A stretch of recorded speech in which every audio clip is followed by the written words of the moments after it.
Welcome to Las Películas Sábados Gigantes at the Cinema Marijuana Theater. It's sort of a special edition here tonight because we checked out the Batman v Superman: Dawn of Justice this week, and so we wanted to get some opinions down on record about this film because it's highly contentious but very successful.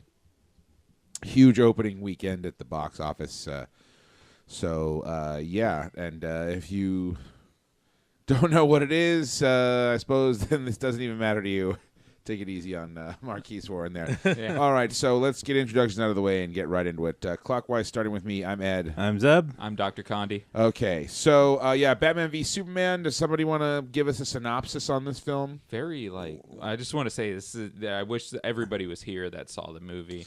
So I'd love to get all the dissenting opinions. Well, and we the actually pros and cons. we tried an experimental podcast that I'm not sure if it's going to get posted or not, where we did share some. So if that goes up, you can About what? Really? Film? about when was Batman. this? We after we saw it, when you got back home. Well, before we got home, because it was something we were talking about trying. Oh, on the road podcast, like karaoke in the car, or Basically, coffee with celebrities or whatever. Sort of, yeah. Oh, okay. We just took the Cinema Marijuana Theater on the go. on the go, right, because we thought it might be different to get some more sort of just off the cuff reactions in sort of a more relaxed, sort of less formal environment as this. This is formal?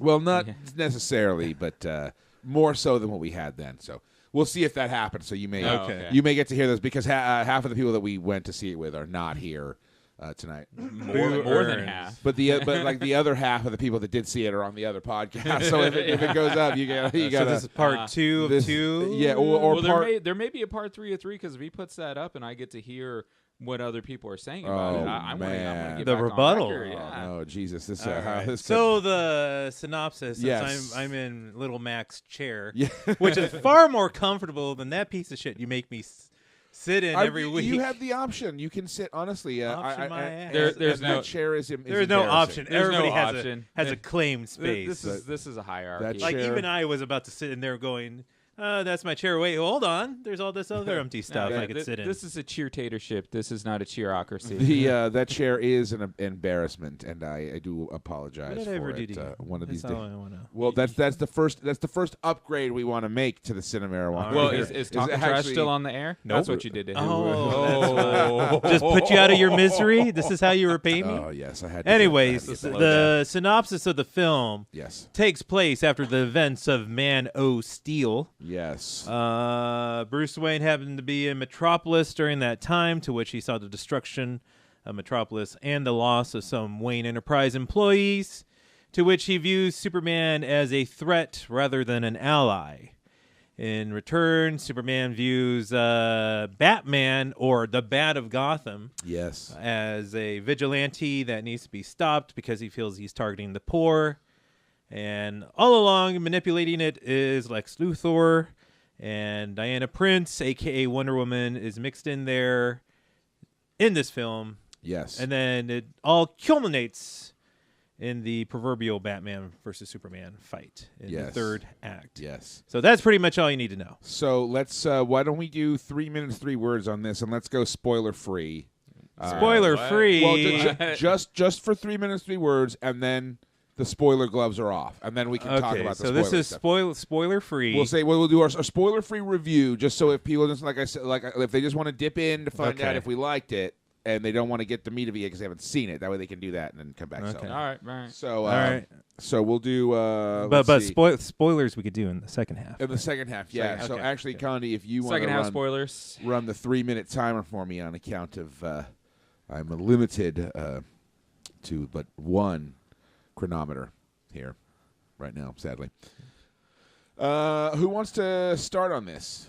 I'll let Zeb go. Okay, I'll all go. right, cool. Batman versus Superman. I came into this with an open mind.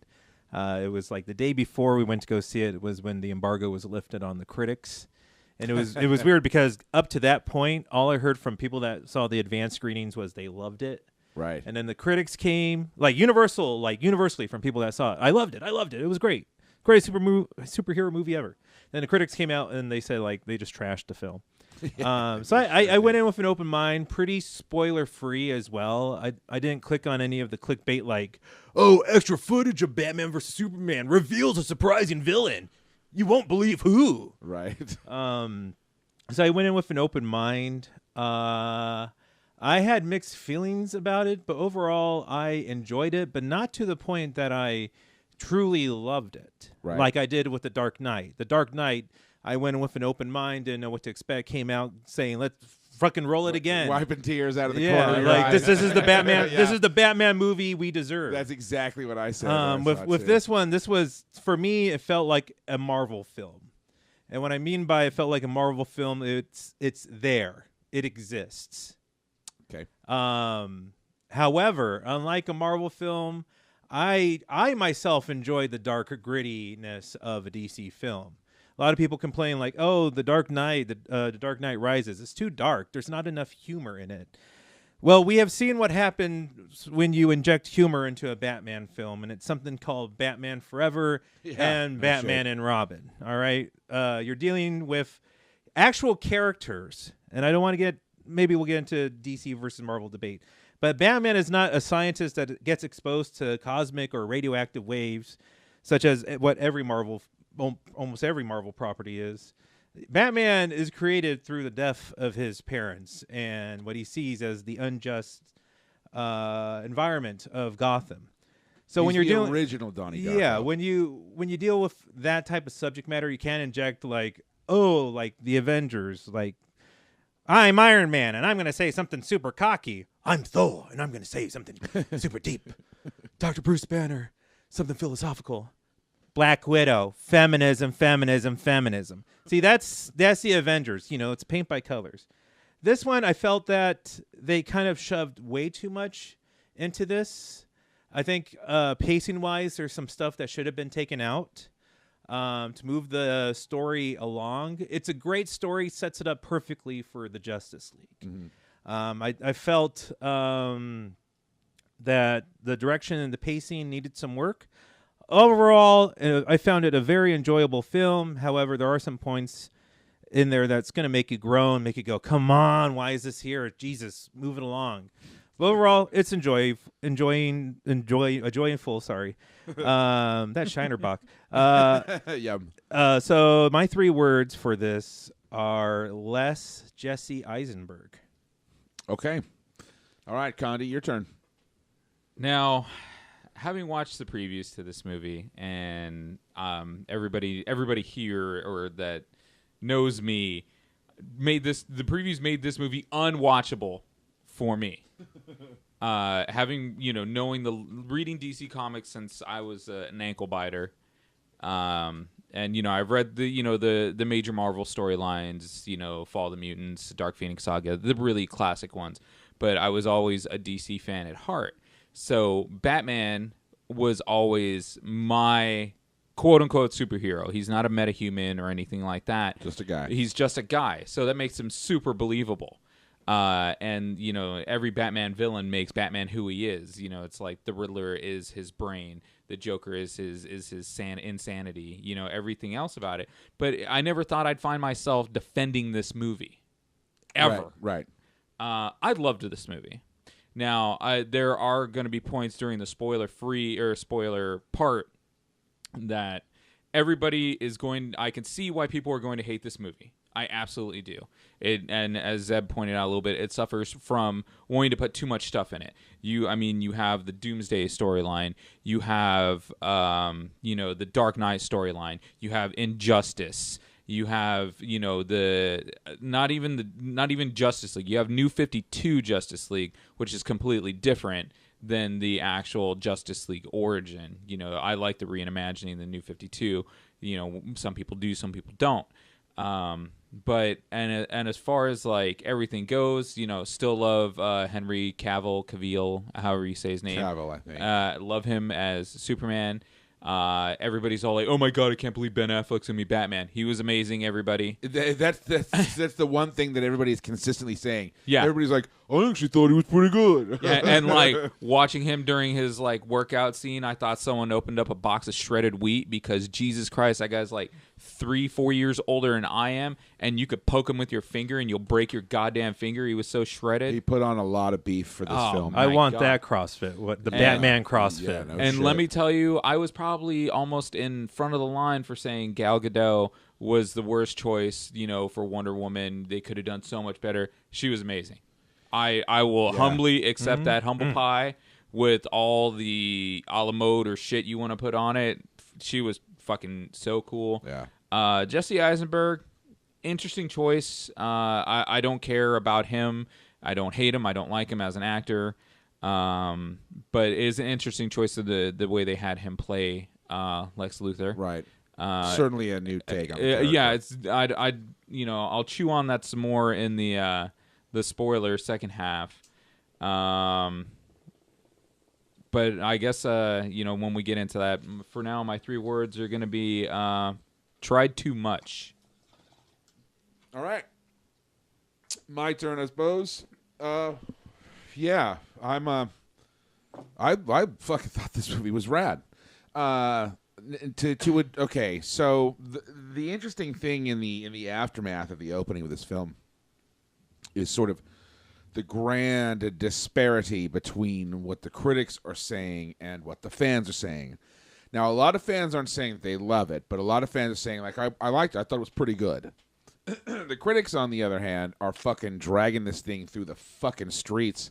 Like, you know what I mean? Like, it's the body of an American soldier. These critics are and they're the not fucking Taliban. comic book fans, so Well- I know why they're doing it. Well, and I to address sort of some of their points, I suppose, or at least the ones that I've read, like, I think one of the main criticisms has been that this film is like an overstuffed sausage. There's a lot of beef and almost too much of it. And it is definitely more sort of fan service. You know what I mean? Like, they sort of, like, if you're steeped in the mythos, like, oh, you're getting it all. If you are walking in off the street, like, this doesn't do the same thing that Batman Begins or even The Dark Knight did, where you could walk in off the street and be like, holy shit, and comprehend it. There's a lot of fucking shit going on that you're only going to get if you read these fucking stories. Well, yeah, it's definitely a bukkake of storylines. So I think Snyder has proven that he's sort of he is. I think he's a true fan in that sense. Now Snyder's taken a real beating in the press over this fucking film. The Onion AV Club, in fact, wrote just the most fucking sarcastic piece of shit up their own fucking ass article I think I've ever read. Just dragging Snyder through the fucking dirt. And I don't get the hate, man. I do not get the hate for it at all. Like, I'm gonna have to read that like article. Okay, yes, this movie has flaws. It's by no means a perfect film, but like 35 fucking % on Rotten Tomatoes. Like, this is doing worse than like Paul Blart and shit. Like, from what I understand, like I don't trust Rotten Tomatoes did for we watch anything. the same fucking movie? And what's weird is because we went and saw The Witch, which we loved, and that had the opposite effect. The critics fucking loved The Witch, and the fucking fans were taking a shit on it. This is totally the opposite. There was nothing in there. Yeah, and what I'm saying is, like, that made sense. I got that. This, I don't understand why the critics are being so savage. It's rad. Yeah, Fucking I agree. beefcake, Batman and Superman. Affleck is curmudgeonly and fucking tough as nails. It's dark. It sort of, I feel it's true to sort of the Frank Miller aesthetic, as that's kind of the overarching, paradigm I feel with the Batman storyline. So, geez, my 3 words: judge for yourself. I was gonna say fuck what you heard, but I don't know what you heard. so Fuck what you heard, except for when we say it. So judge for yourself is my 3 words. All right. Well, so from this point on, we're gonna go ahead and So mark it. yeah, this is spoiler. Your spoiler warning. Your official Entering Spoilerville. spoiler territory. Population. You. So if you haven't, It's next to Flavortown. Is Flavortown anywhere near Flavor Country? Because I know Flavor Country is a big It's country. in Flavor County. Oh, okay. That's where a lot of people get it wrong. Well, Okay, and that's okay. right by Funky Town. Yes. Oh my goodness! Well, what a place Oh, to live. God, I Fucking know. A, what a crossroads. That's like almost like Horror Island. Jesus. Okay, so yeah, so if you want to avoid the spoilers and you haven't seen it yet, I think press, we've given you enough time talking about Flavorland. press pause while you go out and watch it. Then come back home and finish it. and hit play. All right. Well, I just got a couple of little notes written down Yeah, here, I was but gonna say, did- where do you want to start on this? Well, I was 'Cause gonna say- Where should I'm- we start? I'm ready to sink my teeth into this. Well, with Now the let's get spoilers. down to business. Does anybody have anything burning they'd like to address before we get into these couple of little things that I've written down? Because I did have the opportunity to talk about this on the other potential podcasts. So well, let's hear what Yeah, you yeah. got. Oh, well, that'll okay. probably lead to Yeah. some inevitable fights. Because with right now us. we're like the Three Stooges. We're just trying to get so much crammed in. I it's know like that- spread like out, the film, boys. like- that No. 3 minutes was really hard for me. There's so yeah. much more I want to there's talk a lot about. to talk about. Yeah. Okay. Well, one of the things. Okay. So one of the common criticisms that we that John and I were talking about that we both have sort of read, and because coming out, staying away from the reviews until after having seen it, and then finding out they're so overwhelmingly negative. One of the complaints is the grim grittiness of this film. What grittiness? One of the biggest. I swear to God, every critic is like, "Oh, it's so dark and gritty and grim," as if somehow Nolan's trilogy wasn't, and Burton's trilogy wasn't, and the only fucking Batman films that were really unsuccessful were the fucking shit Joel Schumacher ones. They're So so we don't colorful, understand why and people there's complain about that humor. now. And also too, that's sort of the precedent DC has set. Sort of, I mean, Man of Steel is a gloomier film. So what I want is are we seeing some kind of like millennial shift in collective sort of ideology here, where everybody wants to watch Steven Universe, where everything is okay and great? That may be. Yeah, Because I have to imagine half I of these. I blame Marvel. I blame Marvel for setting a lighter tone. for setting a lighter tone with Yeah. their films. Because if you look at like Iron Man, it's like, oh, it's me and Obadiah Bonds. We're trying to get control of a company. There's nothing really there that we could associate with crime fighting, Right. or something that could put us in danger. I never felt a threat in Ultron. I never felt a threat with the friggin' the scrolls that were coming from the sky. Right. With this one, it was like, holy shit, Batman's freeing sex slaves Yeah. and white slavery, you know? Yeah. It's what he does. It's Gotham City. It's meant to be gritty. It's not meant to be like, oh, it's so happy. Oh, Batman's gonna crack a one-liner here. That's 80s That's a good bullshit. point. That's Yeah. a good point. I think that definitely there are, and I'm a fan of Snyder's Watchmen as well. I'm not. Oh yeah. Okay, well, I that's am not. That's another argument. But the thing one of the things they have in common is that they are dealing with heavier, sort of more, sort of heavier themes that are more relatable to the real world. It's more mature subject matter. Yeah. That I think if we're gonna if we meet back here same time 20 years ago, I don't know if you're gonna live here.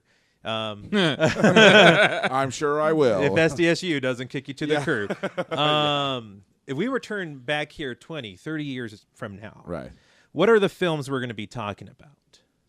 Yeah. We're definitely not going to be talking about Thor or Thor the Dark World. No, I found that most of the Marvel films, except for probably Guardians, are relatively forgettable. The Exactly. first Oh, yeah. Iron Man, as I mentioned Guardians. in the podcast for The Gray, I like movies that stick with you. Yeah. Not empty calories. The Marvel films, I would consider, with the exception of maybe Guardians of the Galaxy, they don't stick with you. They're empty calories. Yeah. Man of Steel and Batman versus Superman will stick to you because this is what people are discussing about.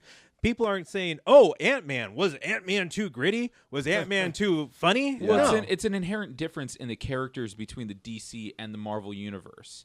Now, yeah, and that's not to say in the Marvel universe there's not any sort of tragic origin stories or anything like that, but inherently the DC characters are tragic characters.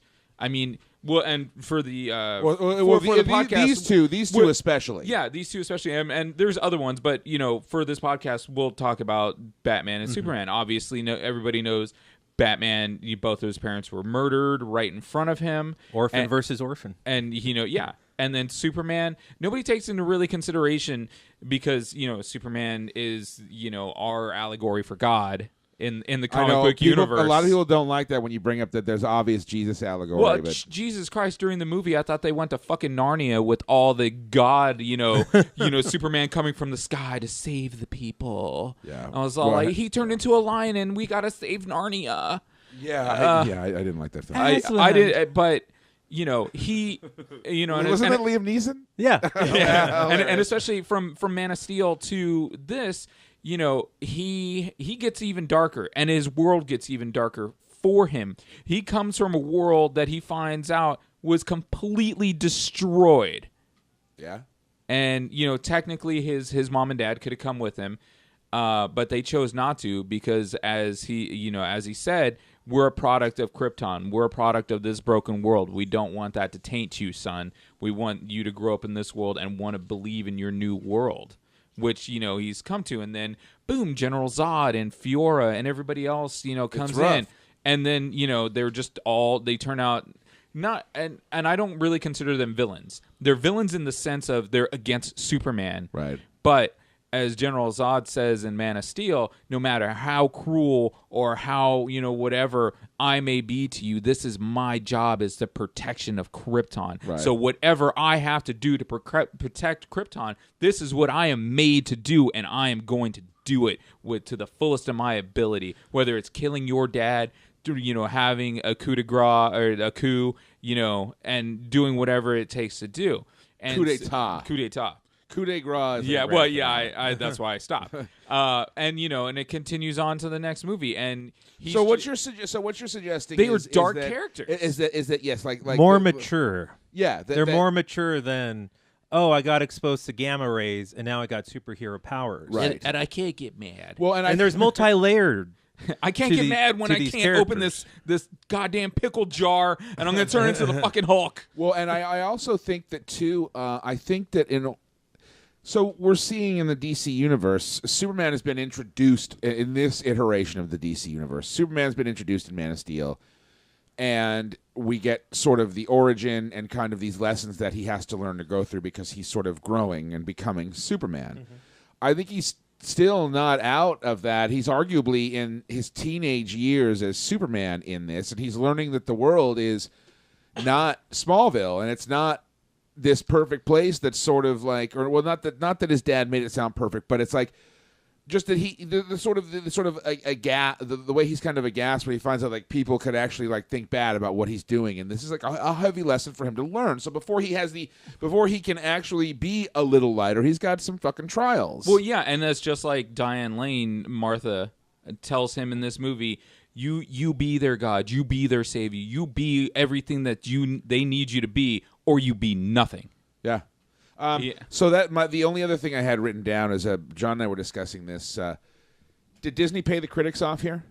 Is that what's going on? Think about. I mean, okay. Media terms of media outlets, like they're all pretty consolidated in terms of their owner. And Disney is a big fucking player, a big motherfucking player in things, and they've got their little cash cow, and they obviously don't want to see things succeed. Now, I understand if critics didn't like this movie, but they're going overboard to be like, fuck this movie. I kind of feel. And I don't normally think of many critics as shills, but is it possible here that Disney was like fucking, sending out some payola to say like, hey, dude, this movie, don't fucking say this movie is fucking good. I wouldn't put it past Disney. I mean, because having seen like, just because I'm a fan of comic books and everything, having seen all, as with the exception of Deadpool, all like the comic book movies that are out, even the shitty Fantastic Four one, and I mean, you saw. And especially me that does a bunch of things, quote unquote, in the industry, which is a very wide, thing to say. It's a big umbrella. Disney scuttled that movie because they had to move the release date. There was a release date. They canceled the comic book. Well, Disney owns the. Disney owns Marvel. No, but they canceled. They canceled the Fantastic Four comic all book. merchandising. That's right, with because the Fox Fantastic made Four. it. That's right. Yeah. That's right. Yeah. So they're totally, obviously vindictive. Oh yeah. Yeah. No shit. I mean, yeah. They did everything they could in their fucking anti-Semitic power to just come down with their iron fist And just- even NPR was savage. But Fuck NPR. But Yeah, the one, thank you, Zeb. but the one thing that's pretty consistent across the board is even these critics hate it so much they all thought Affleck did a pretty good job. Well, that's I why I'm think excited that's to see kinda what funny. Affleck does for his standalone Batman film. Yeah, I'm looking Yeah. forward to that. Well, and I'm also looking forward because I was a little bummed, to be honest. Not this film was bad, but when I heard this is what they were going to do with the second Superman film, I felt Superman was kind of robbed because I don't know why people talk shit on Man of Steel because I really liked that and I thought Yeah. it set up something cool. And I want to see him get another movie first so we can really kind of root for these guys. I didn't. Not because I didn't think it would have been cool. I saw it going the way of the fucking Star Trek movies. Where they just get like stupid. No, whether you enjoyed the Star Trek movies or not, that's a whole. Wait, other which podcast. Star Trek? The Yeah. brand new ones. Oh, okay. Oh, the J.J. Abrams The J.J. ones. Abrams ones. Oh, And whatever yeah. you think about I think Abrams they or anything suck. else is you have you started over Star Trek. Awesome. Everybody loves Star Trek. Even people that say they hate Star Trek love fucking Star Trek. It was the shit. But you take this, gem and you could do so much with it, but you do the same shit that everybody else has done. And, in Man of Steel, you want to have the fight with General Zod reimagined? Okay, that's fine. You get a little more into everything else, into the whole thing. Boom, leave it at that. But I feel that they would have made another Superman movie. Paint by numbers. It would have been, I Lex guess I Luthor can in a see land that. grab. That's an interesting perspective. That this is a good way to kind of mix things up, mix the formula up. Yeah. All right. Well, that's really all I had written down. What do you guys But- want to discuss about this movie? I know I want to discuss Well, hang on. Were you going? no. Go. No, I was gonna. I forgot what I was gonna say. No, what I was gonna say is to kind of reiterate what you said about this was a great way to kind of shake up the franchise. Right. What I really liked about this is something that you don't really see in superhero movies. Is that the consequences? And that was one of the big beefs a lot of people had in Yeah. Man of Steel, where people were like, oh, this is how much destruction Superman caused in Man of Steel. We're gonna put it in numbers. they destroyed But the yeah, whole you city. don't do any of that shit for the Avengers. And I'm pretty sure a lot of people died when that happened. The first, I mean, at least the first Avengers, yeah, it's the same basic end as Man of Steel. The city is destroyed. But what I liked about this is this is the catalyst that turns Batman against Superman. I liked that too. And I was like, man, this is because when you have two gods fighting, in the case of Man of Steel, Superman versus General Zod, you're going to have something like a 9/11 on a grander scale happen Yeah. in a city. Yeah. And that's what I fucking loved about the beginning of this film. It was a giant 9/11 after 9/11 Yeah. of a terraforming robot spider and General Zod and Superman fighting, lasers and shit, and buildings falling down and people fucking dying, Yeah. and people fucking losing their legs. It's funny because I watched. I was like, Man of yeah, Steel. that's what would fucking happen, That's it. people. I watched- It's not going to be like, oh, we're going to have the Avengers in a circle, and then Black Widow's going to say something about, boys, you guys are going to do some feminist, and then Tony Stark, cockiness, one-liner. Watching Man of Steel like pretty much immediately before going to see this. That's one of the things I was thinking of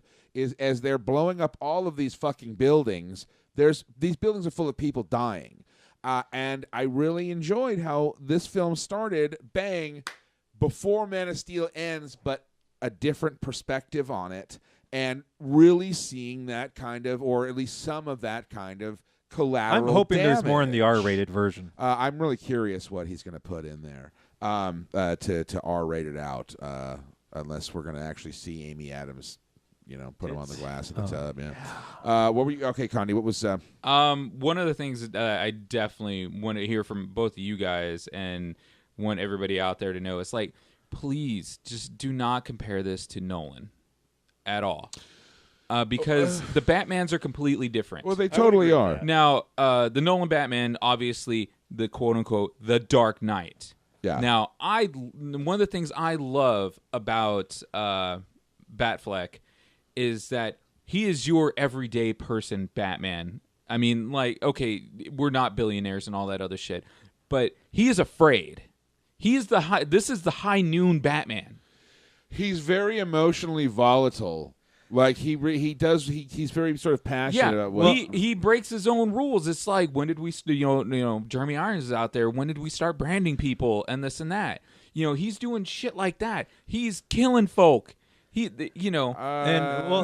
are dead by Batman's hands. I'm gonna killing them. agree with Condi here. This is a Batman we've never seen before. Agreed. Well, we talk about Okay, let's go through the Batmans. Adam, I'm not counting Adam West. oh, That's you mean separate. just like in film and shit? In Yeah, I film. totally this agree. is why totally agree. this is why I agree with Condi. Don't compare it to the Nolan films. The Nolan film showed the Batman's arc, right? From Batman Begins, he's just trying to figure out how to fight crime, to The Dark Knight, where he finally meets an equal, to The Dark Knight Rises, where he saves the city. Right. It's a very short lifespan if you follow it. Right. This Batman, this is a Batman we haven't seen. This is the Batman that's fought the Joker, the Riddler, all these villains. He's very weary. Yeah. He's battle He's had tested. enough. He's got the scars. Yeah. He's old. He's now knows what needs to be done. Yeah. And when he meets Superman, it's I can't speak enough of this. I love fucking Batfleck. This is the greatest Well, yeah, Batman he's we've ever rad. seen. And he's so also angry. come to terms with who he is. Like when he's talking to Alfred, he's like, "We're criminals." Who I thought Jeremy Irons was my Was a favorite. scene stealer With every single time. He's my favorite Alfred. Yeah, Every outfit gets better yeah, in every totally. film. Yeah, Totally. I mean, I do love Michael Caine, just Alfred, very much. Oh, not to Creepy. disparage Size of anybody a else. tangerine. But dude, Jeremy Irons sipping scotch, dude. Dude, like, fucking fixing Scar the fucking- as Batman. That's So fucking, rad, I dude. mean, So Grease rad. Monkey and Yeah. fucking badass, dude. Yeah, but in the comic books, Batman is always Batman. He's badass and he's everything. There's very few times you get to see his humanity, I guess you could say. the toll, the violence, Yeah, the and thing fighting like crime takes on the him. 4-issue series, The Cult. I recommend it to anybody you go read. And anybody that's ever been a fan of Batman knows that is the first time Batman just truly just got his ass handed to him, handily, where he was just broken physically, mentally, emotionally, every way, and he comes back from it. And a lot of DC kind of discounts what happened during that. And then there's also the Killing Joke when he sees things happen to the people around him, and also Hush and a death in the family when the humanity comes around in it. Well, because that's one of the things the Joker does best is push him right to the fucking edge. Well, yeah, and that was like one of the best things in the New 52 when the death of the family, when the Joker comes around, is all like, I hate these other people. I love you, man. You could be so much of a better you if I killed the rest of these people. You wouldn't have to worry about them. It would just be you and me. We'd be together. Can't wait to see what happens to Batman and Suicide Squad. He's in it with the Joker. Yeah, that's what I've heard. Yeah, actually, Affleck, I guess, is contractually we're gonna get a lot of him. Which As is Batman, fine. I guess. It's fine by me. Yeah. I think that is the one thing, as I said, that has kind of been synonymous with everybody. Everybody likes him as Batman, and I think that's really fucking cool that he could just shut everybody the fuck up that was complaining about it. One of the things, the murder issue has come up because there are some people who feel Well, whether you want to call it murder or self-defense, there's a little confusion, I think, too, because the part where he's sort of in the Middle East in that desert armor is a dream sequence. Okay, that's the quote unquote nightmare Batman stuff. I'm not even talking about Okay. that. Well, no. I just want to establish this. Yeah, I mean that's one of the parts that confuses me. That I don't like about the movie is the whole dream sequence and stuff. I think they should have taken it out and just focus on. I kind of agree. Why does it come to him and him only? It's looking instead too of, far forward, and I don't know who that guy was who's like, he's coming. A lot of people said it was the Flash. No, they're trying to say it was a Flash, and they're talking about Darkseid. See, so nobody even fucking I don't know that I can See, that's why I was talking about that. Sometimes less is more. Right. Yeah. If he is going to have a nightmare, make sure it focuses on Superman only. Yeah. And maybe just a quick glimpse of like possible villains and alien life forms that could be out there.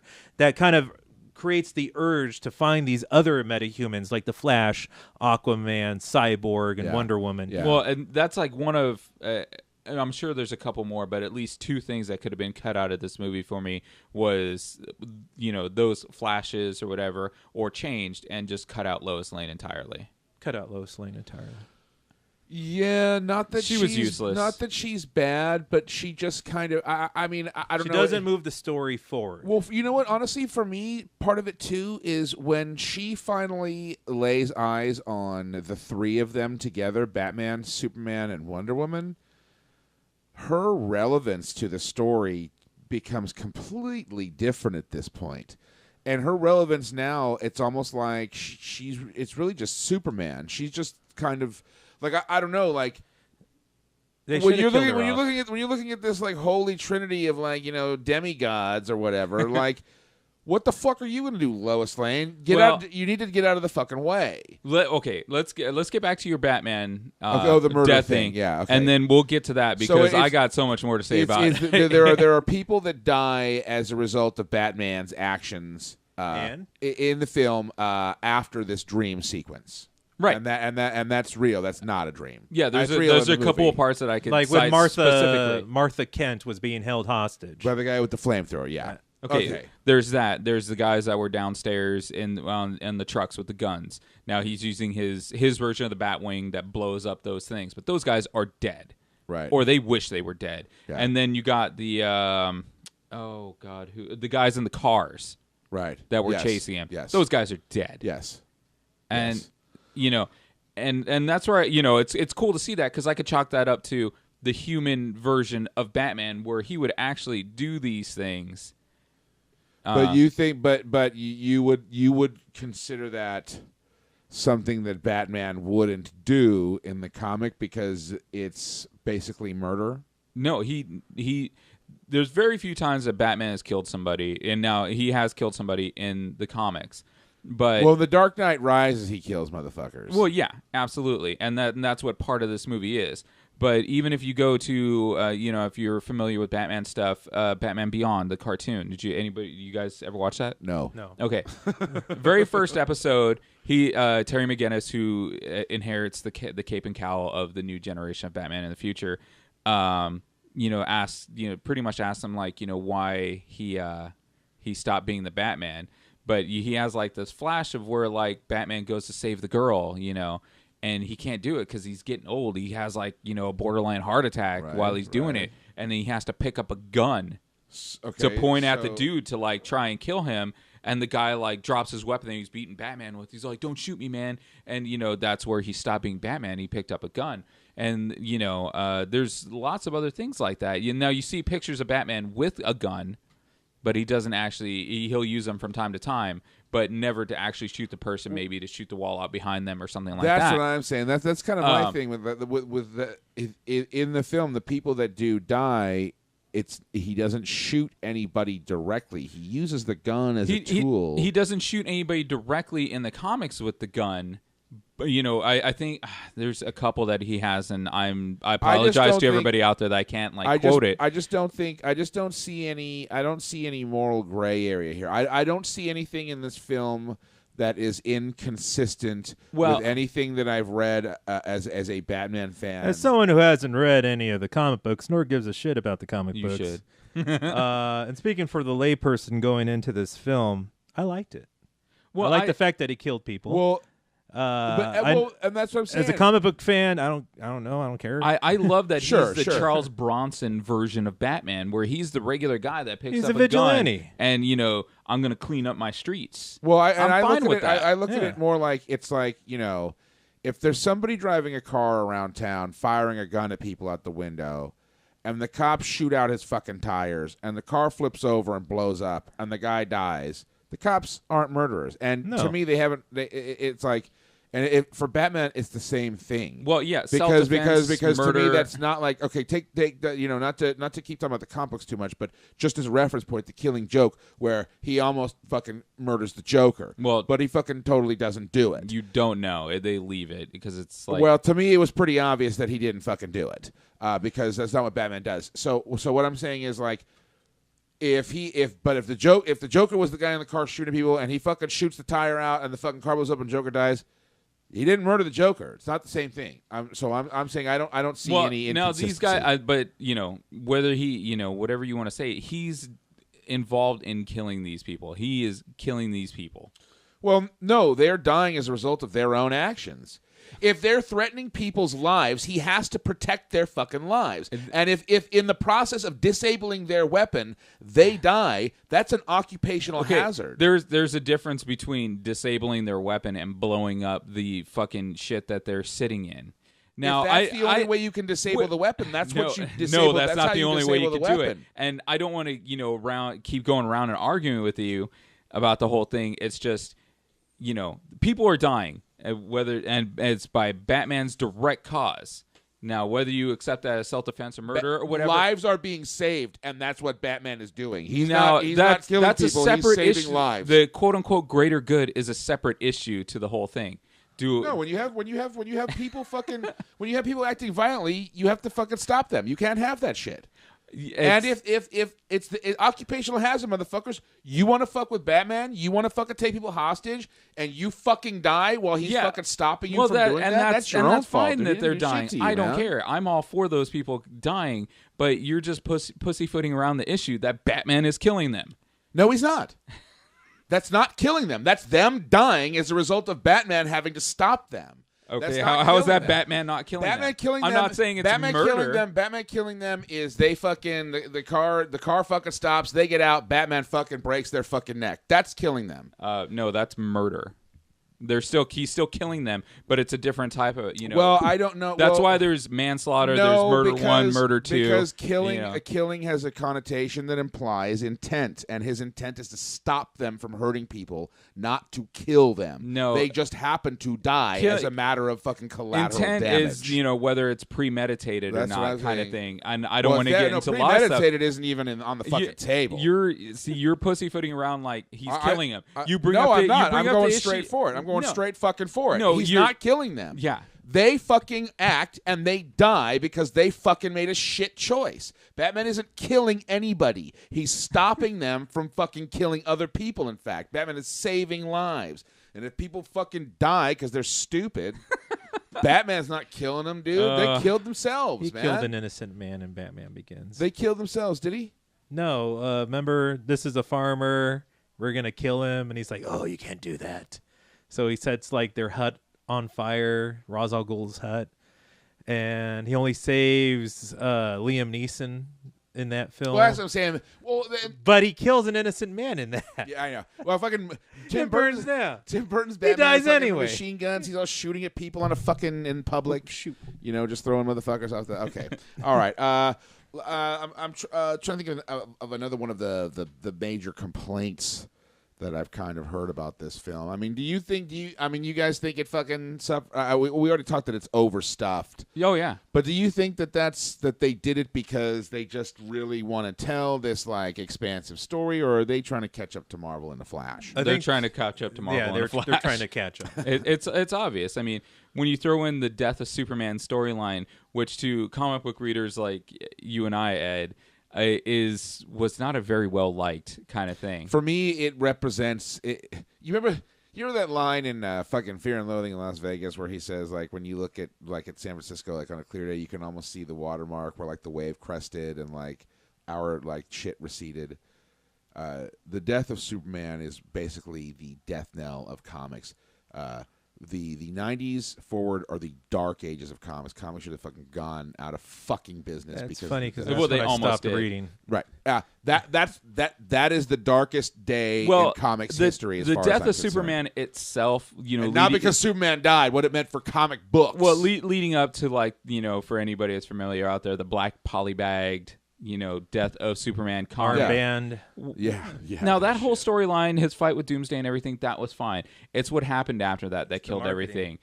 The reign No, it of was the the Superman. death itself. It was the fucking death itself, No, it was- dude. No, it was Because dude, they were like, "Oh, we're getting desperate for cash. We gotta." Oh, I don't. it's what happened after the reign of the Superman, and the chromium covers and everything else that Special and, edition. Save and- it because it's and going to be worth a lot of money. That's what and I'm even saying. though they're Image doing- comics, holofoil Yeah. covers, poly bags, fucking collectible cards, fucking. If I didn't say multiple covers already, I can't fucking say it enough. Like all of this shit, and the death of Superman represents the absolute pinnacle of the kind of hype and hysteria. So question, are we entering the same phase with comic book films? I was actually wondering that myself too, because listening to some of the fucking reviews that the fans have, I'm wondering if this wave isn't beginning to crest. Like take James Rolfe, the Angry Video Game Nerd. I watched his review, right, and one of his complaints was that he said something to the effect of this movie's like 10 years. I wanted this movie 10 years ago. It's like too little, too late. Like he liked it, but he didn't like really love it, and he did express like dismay that he felt like this was too little, too late. And I'm wondering if that isn't a product of so many of these films recycle so many of these sort of tropes, and we've now had comic book movies be king shit at fuck mountain for a long time now. Are we seeing the effects of finally this wave is cresting? I think so. Well, yeah, considering what movies you see coming out and the comic book characters that they have in them. I mean, for Marvel Comics, like the crest went up and just skyrocketed downhill for me because you got movies Well, like no, I don't, well, no. I mean, in a pop cultural sense, how long can these motherfuckers stay on top? Apparently, Marvel has indicated they're going to be making these films forever. Well, I know they've got a slate through at least 2020 Poor Stan to Lee. release these things. But he'll be dead in a year. but if There's always Jim Steranko. yeah, right. If the fan response continues to be sort of, because even the fan response is kind of middling financially. The results are off the. Well, it's empty chart. calories. Well, the fan It's junk response, food. it's going to Well, have yeah. to depend on what storylines they do and how they do them. Like Civil War coming up. Yeah. I can't wait to rip that movie apart because I already know I'm going to. You have a storyline that was probably the last epic thing besides like the original Planet Hulk in the Marvel Universe.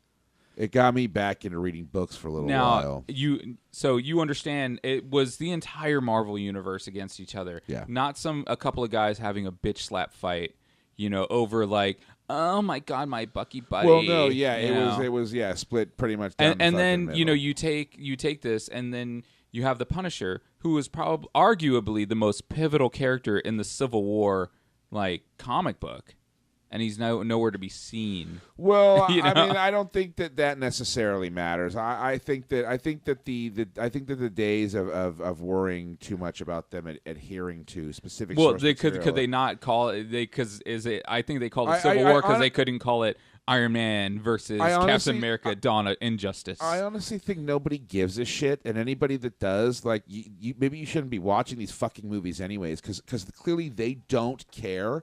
But also, on some take Alien 3 for example. A lot of people complain that right off the bat, Hicks and Newt and Bishop are dead. And when I first saw it as a kid, that was my fucking kind of thing too. Like, whoa, what the fuck?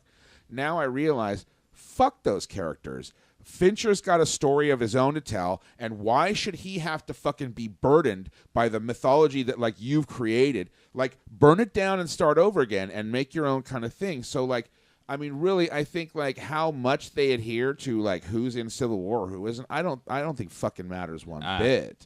I mean, the movie is going to make fucking billions of dollars. The people, the amount of people that are going to be complaining that Punisher's not in it is going to be so fucking. Well, yeah, and that's because you're going to do quote unquote iconic things that everybody wants to see, like when Hawkeye shoots Ant-Man from off the tip of his arrow at somebody. That was a big thing in the comic books when it happened, and everybody's going to love it here because and as Zeb was saying, it's the Marvel Universe and their lightheartedness that's going to make it all stupid. And I think that's why I liked Winter Soldier more than any of their other movies, minus Guardians, because it was actually dark. I think that's the consensus. I think. Well, I liked it because it had shades of All the President's Men, kind of conspiracy. How far does this go? Yeah, it did. It had kind of that sort of espionage kind of that vibe to it, and that. I don't want to say James Bond, because I really haven't seen too many. No, it's kind of like a movies, detective but- novel. Yeah. Yeah, a little bit. Kind of You know what I mean? like a Robert Ludlum or a Clive Cussler novel. Yeah, because you don't know who you can trust, and you know what I mean. Cap is the only guy you can trust. Kind of. I don't even trust either one of you. So, Well, so- they say keep your friends closer, your enemies closer, right? Zeb, give us one thing you didn't like about Batman, Superman, because I want to bring it back to the actual movie we're discussing. Okay. I didn't like Jesse Eisenberg's Good call. performance. I felt he was trying too hard to be this film's Heath Ledger's Joker, with his voice, his little nuances, his ticks. I felt it was a little close at times. I felt he should have played it a little bit more suave, more Zuckerberg-ish, like The Social Network. Because if he would have played that character in this film, the Mark Zuckerberg character in this film, he would have been calm, cool, collective, and a little bit more sinister. Right. Here he's just like, "Whoa, Senator." A little campy. Like, put Paul Lynde in that role, and you'll have the same performance. I felt he should have toned it down a bit, or at least cast Billy Zane as Lex Luthor. Have somebody a little bit more mature to bring a little bit more gravitas. Because I did not feel a threat with Lex Luthor like I felt with Heath Ledger in The Dark Knight or Bane in The Dark Knight Rises. Well, I will say too, I did get the impression like I did like sort of the emotional arc that kind of Lex Luthor has in the film, but I will say that by the time we get to the end, you feel like he can be broken emotionally. And I don't know I don't know what plans they have, but if they wanted to make Lex Luthor continue to be a credible menace, I feel like because he's really the DC Universe's Doctor Doom, so I don't think he should be so close to like breaking exactly. No, he should have been calm and suave. Yeah. Someone like, "Oh, Superman, if you don't get Martha Kent in by 9," like Billy Zane in Demon Knight. Just something smooth, Tombstone. a smooth talker, nothing over the top, because sometimes less is more. And that's why I'm looking forward to the Green Room movie, because Patrick Stewart's performance in that, it looks like he's not playing it campy or over the top. It sounds like a cold-blooded killer. Oh, dude. And that's what Lex Luthor needed to be in this film, because you have this bombastic fight scenes that happens throughout the whole film, and then you have Jesse Eisenberg. I'm Lex Luthor, Senator. I'm going to urinate and call it Grandma's peach tea. Dude, and he sacrifices a super hot Asian woman. Oh, that pissed me off. Yeah, thank you very much. funny. She should have been in part 2, part 3. She should have been sitting next to me. Because I got to say, I actually did like him in this, but I do totally agree. He could have been great in this role. Yeah, I think because you know what? If I wasn't sort of thinking of Heath Ledger as the Joker, I was thinking, and I said this on the other podcast, he seemed like more Riddler-y to me. I could see that. You know what I mean? Like that sort of Jim Carrey-esque or Frank Gorshin-esque. Well, I think a little. Well, definitely not Jim Carrey-esque. Certainly more Frank Gorshin, but a little less giddy. You know what I mean? But sort of the way he was kind of a buoyant character. He needed to be suave, because eventually he needs to be broken down or join forces with the Joker or the Riddler or some other DC villain further on down the line for the next Justice League film. Yeah, it didn't help that you see him as a backdrop to these other great performances that are happening in the movie, and that's what left me short with him. It's like, okay, yeah, you could be this, but I don't see Lex Luthor as the way he played it. I don't hate it. I'm just not really gonna bash it. They played it a different way. They played Batman a different way. It was fun to see, but I honestly would have preferred it another way. But it is what it is. Now, Zeb, as someone who isn't into the comics, I'm curious to get your guys' opinion on the Justice League stuff. Both the inclusion of Wonder Woman and then sort of I felt Wonder Woman. The little teases we got. Wonder Woman should have been used a little bit more in this film to drive the story forward. Right. How I would have put it was Lex Luthor. If I wrote it, I would have had Lex Luthor create a way where it seemed that Batman killed Lois Lane, driving Superman's hatred of Batman. Because that I did not get too much in this film, other than this man's a menace. Why does he take the law into his own hands? Yeah, that's not a good way. Like, Batman had a reason to hate Superman. Yeah. Superman didn't really have a reason to hate Batman other than, he's a vigilante. The law enforcement should be handling this. Which is an act of hypocrisy. If Lex Luthor would have found a way to kill off Lois Lane, then the female, quote unquote, the female part of the film could have been easily filled by Diana Woman. Prince. Yeah. All right? And that way, we could have seen a little bit more about Wonder Woman, seeing a little bit more character development for Wonder Woman, other than, oh, I'm encrypting this file, and oh, here she is with a bunch of badass dudes. Do you think if they had have killed her off, though, that might not have been a little close to the Dark Knight? Lois Lane? Especially if we're already saying like Eisenberg's performance is a little ledgery. If he was cool, calm, and suave, I think it would have brought a different layer to the character, and it would have killed off Lois Lane. Give Superman that weight that he lost somebody, lost his dad, lost Lois Lane. Yeah. And then he would, we could have filled the rest with Gal Gadot. Yeah. And I'm saying that because I wanted to see more Wonder Woman in this. They probably would have turned it to Injustice if they killed Lois Lane. She was pretty cool, I thought. I liked I see him as an angry god. I liked the look. Well, and as a non-comic book reader, that's what happens in Injustice is Lex Luthor tricks Superman into pretty much killing Lois Lane while she's pregnant, and she dies. So Superman just comes down and rules the rest of the Earth. And I like that. What about seeing the other characters? I felt I keep saying this, less is more. Yeah. I loved it. So you felt it was like a little tacked on? I like the part where he unencrypts it. And then you see the logos. Right. I enjoyed the reveal of it. The one I did not enjoy was Aquaman. It felt a little too long.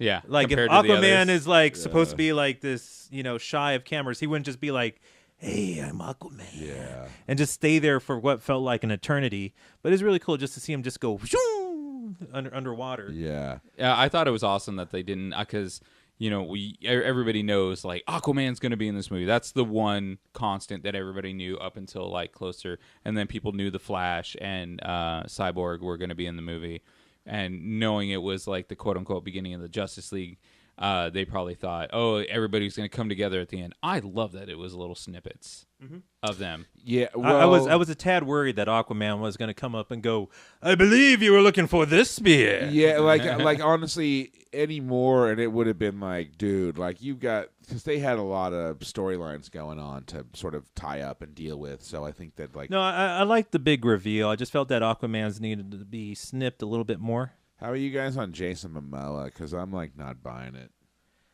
I like the design. I like the design. So are you down with the more traditional Arthur Curry? You want blonde hair, I'm orange not- and green you know spandex? What? Well, first of all, I'm not really big on Aquaman to begin with. That's too bad. I mean, I was a Marvel kid, 100%, with the exception of Batman. So I was all about, Namor. You were about the shitty one. Like, no, dude, he's way better. Are you kidding? Aquaman, what the fuck is he gonna do? Oh, I talked to Sharks. fish. Fucking A. Sharknado. Like, Namor, at least. Namor is the Al Swearingen of the Dude, Marvel you wait universe. until fucking Aquaman calls Cthulhu. But I also I don't know, man. Like I said this on the other podcast. Like Jason Momoa, like he looks like Roman Reigns, and I just can't take him seriously. I just can't take him seriously, and I don't. I can't take him seriously I because he don't bangs want Lisa Aquaman Bonet. to be in it. I don't give a fuck about Aquaman, and I don't want, like, you're gonna have a Justice League movie. There's so many rad people in the DC. You're gonna have fucking Aquaman. Who cares? He was the original member of the Justice What's League. Superman gonna do? Like, oh, I dropped my car keys in the lake. Like Aquaman, can you fucking find him? No, you guys make sure you have a floaty on them. Well, so Aquaman's obsolete then. I like Cyborg and I like Flash. I just thought that Aquaman. That was good to see It Joe was- Morton play it was a little Cyborg's dad. silly. I liked Wonder Woman. Hamina. Yeah, Oh for god, sure. she Holy was just shit. Well, super hot. I thought too, because I know at least one review I read or heard mentioned that she Oh, we're way over time. oh yeah, geez, shit. Oh yeah, I'm we're sorry, gonna be wow. super over. Mentioned that she needed more developing. Well, that's why I'm saying if you killed off Lois Lane, we could have had a great character development for Wonder Woman. Yeah. Because from what I gathered from reports in Wikipedia, the Wonder Woman movie is going to take place during World War I, and that's when she turned her back on mankind. Yeah. Because that's considered the first great war, which brought in mustard gas and tanks and trench warfare. Right. That man's reign is done. The Amazons will no longer be protecting man, Right. and she turns her back Right. on mankind. And I thought, we could have had a little bit more character development to see how Wonder Woman was brought up to the point that she is at now. Why does she return? and that could have set up the Wonder Woman movie. Yeah, well, I think they'll probably. I think they have to tackle that in the Wonder Woman movie. I kind of it wasn't. I don't know. I kind of thought because obviously, as you said, less is more. We're obviously dealing with a lot of shit. I did think it was a pretty good appetite wetter. You know what I mean? Those fight scenes. I think I'm she was definitely- just enough in this movie. But I definitely want to see more. You know what I mean? Now I'm really curious because. I don't know. I feel like even though everybody's kind of shitting on it, I feel like Snyder's kind of set up a really interesting tone for the DC universe that I personally enjoy. But I think that whoever's hands they're going to put Wonder Woman in, Patty Jenkins. do we know? If She she's directed Monster and The Killing. Monster, the Charlize Theron film. Correct. Okay. Okay.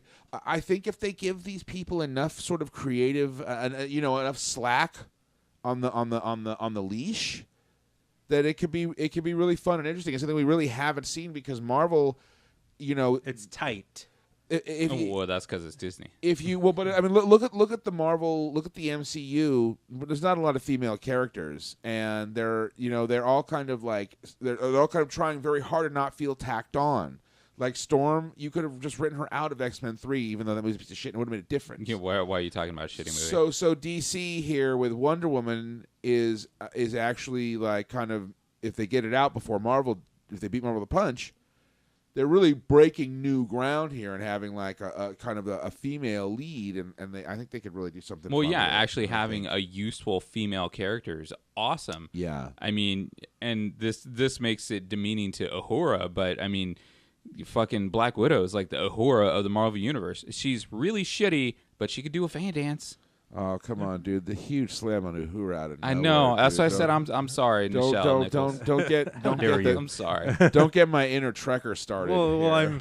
I'm in agreement with Condi. Black Widow, all she does is just does her little hero stance after she kicks some ass, And tons then of I- unnecessary Feminism. movements. I've got feminism quote. I've got a slightly more positive attitude towards it than you guys do, but I will say that at times watching those Avengers films, I feel like They could have brought in Captain Marvel. or no that they just don't even need it. It's like it's there for the sake of being there. It's like diversity for diversity's sake, which I'm not necessarily shitting on. But No, but, it but, but it is feels it truly forced. is It feels truly forced and it's not progressive organic. If it's Unlike Wonder Woman, where it's like, oh yeah, she will exist in this universe. especially if does they're trying to kick set ass, up that and there she does are other have people. useful. Yeah, and Yeah. she comes in to help them out, fight the cave troll. She saves Batman. Yeah, the cave troll. The yeah. cave yeah. troll. Oh, I know. it was the exact model of the goddamn cave troll. Once the spines came out, it was cool. It was But- cooler, but All right. um, All right. Well, we're over time on this, so We hope you listen to I it all. suppose we should GTFO. But does anybody have any last thoughts or non sequiturs about this film they want to Get George Miller to do a DC property. Oh fuck, that would be rad. We almost did have a Justice League directed by George Miller. How did they fuck that up? I don't know. Oh man. well, no, I find it really cool that these DC movies, have the actual, creators and things like that. Now, not, original creators, but people like Jeff Johns and Jim Lee and guys like that are in the movie making process of doing these things. Guiding it along. That's why you see things that, I feel are so much better and far superior to the Marvel movies. Because Marvel is like, all right, we're going to have the Stan Lee cameo over here because, man. Stephen King started it, but we want to do more. Hitchcock started it. Oh, real well, quick. Hitchcock started, but Stephen King's the more popular one of the two. Come on. Just quick side note, in the George Miller Justice League, he cast the actor that played Morton Joe as the Martian Manhunter. It would have been You awesome. mean? Oh, right. He already had a cast and everything. They pulled the plug. But what I really liked about this movie, Bill Finger credited. gets a credit Yeah. for Batman's creation. We're finally. That is Yeah. one good thing about this, that we're finally seeing some of these guys. Not Fuck that, you, Bob Kane. Not that they, not that they benefited from it in life. His widow's a piece of shit. I've heard bad things about Bob Kane too. I don't want to. His widow is a piece of shit. A bigger piece of shit than Dr. Seuss's widow. Jeez, and you mean that Figuratively, right? Yeah, figuratively and literally, she's a piece of shit. She was the one that said, "Oh, she can prove in court that she's not literally a piece of shit. Batman Returns was too dark. You need to make it lighter." And she was Gotham Gertie. Oh, jeez. And she was the one that fought for Bob Kane to have a star on the Hollywood Walk of Fame. Get out of here. Yeah. Fuck you, Mrs. Kane. I hear it was Fuck more. you. I understand it was more like Bill Finger with Bob Kane than the other way around, but Correct. I don't know how these contracts work. So, all right. Well, yeah. So, Batman versus Superman. There you have it. I could keep going about this movie. We can go all night. This is just part one of a 28-part yeah, series. I know. We should be like. Well, yeah, because like another thing you could have discussed is like how this movie is like a take on humanity nowadays, kind of thing. How Jesse Eisenberg sees Superman, who is a nuclear weapon, so he wants to create his own nuclear weapon to take care of it. Well, I would say it's more like Jesse Eisenberg is jealous because Superman is everything that Jesse Eisenberg can never be, and also because everything Jesse Eisenberg is the way he talks about it. Did Jesse Eisenberg, aka Lex Luthor, kill his dad? Could be. We will find. I have out. that feeling that he did. Ooh, dude. Ooh. And on that fucking bombshell, Jesus, that's a. You heard it here first, son. That's a Cinema Marijuana Theater exclusive. Calling my shot like the Babe. All right, so yeah, we'll be back with more shit soon. So keep listening for the Cinema Marijuana Theater. I'm Ed. I'm Zeb. I'm Bat Condi. Yeah, and yeah, Batman vs Superman. Go check it out.